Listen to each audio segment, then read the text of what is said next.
This morning, I want to start by first saying the names have been changed in these stories to protect some of the people that we're talking about. And the first girl I would like to talk about is a young lady named Nary.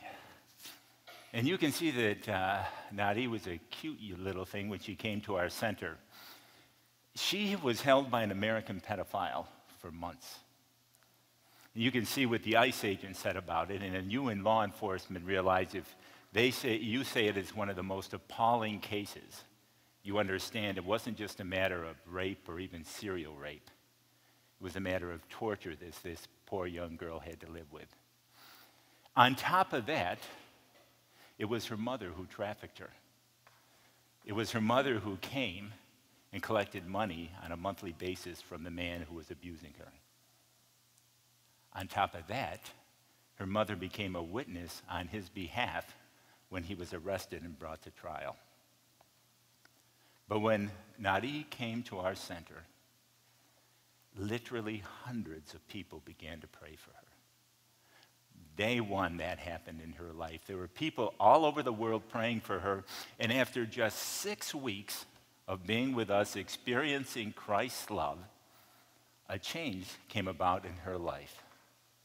From a feeling of hopelessness to a feeling of joy, a feeling of worth in Jesus Christ.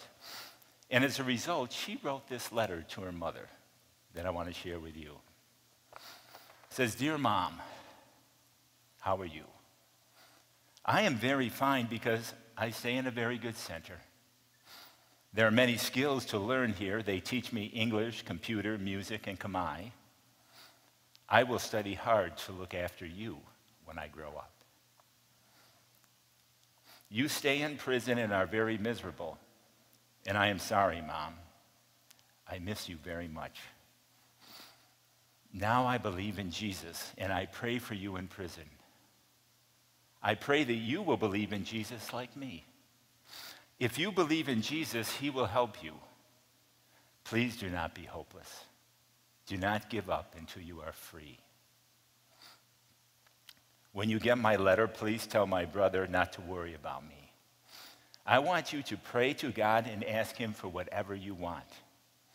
If you do not get what you ask for, please try and continue to ask him until you receive everything you ask for.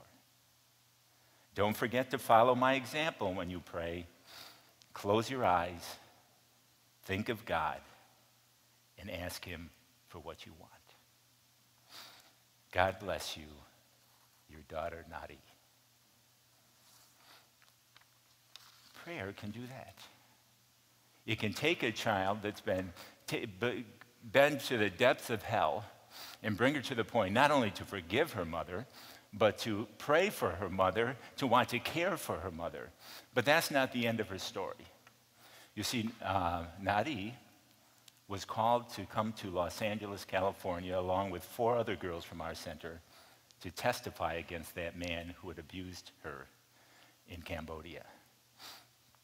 And believe me, while the people within the system here are wonderful and kind and loving people, the system itself isn't very kind to child victims.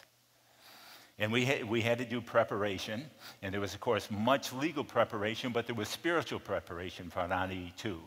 And I don't know if we have that slide. Thank you. She went into the court armed with these 2 things: a stone that said truth.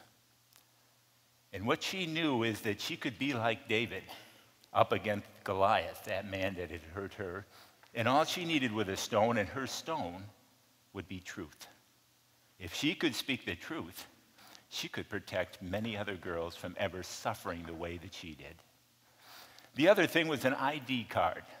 It had her picture on it, and it told her address, and it said, "My name is Nary, and I am a hero." And on the back of it was Proverbs 14:25, "A truthful witness saves lives." Nary, when she was called to testify, the very first girl to testify, she took her stone and put it in one pocket.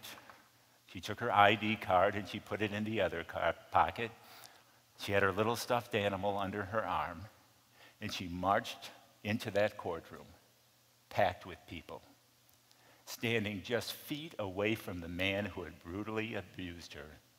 And she stood on that witness stand for 5 hours. And she was heroic.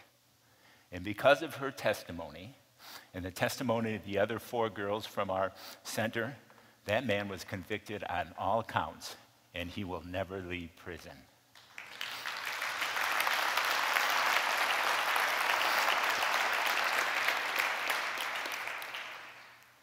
That's the power of prayer. That's the miracles that can happen in a child's life when there are hundreds of people praying for her. There's one other thing.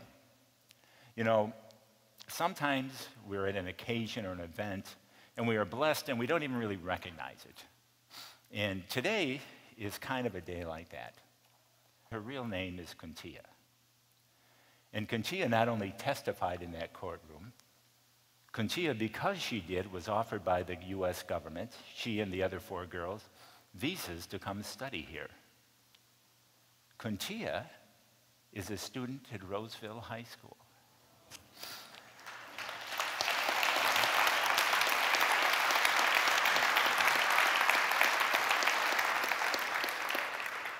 Where she happens to be a straight A student, by the way. Where her teacher said of her to me this Sunday, this very Sunday, she is the best adjusted kid in the entire school. And our blessing today is Kuntia is here praying with us. Hi, honey.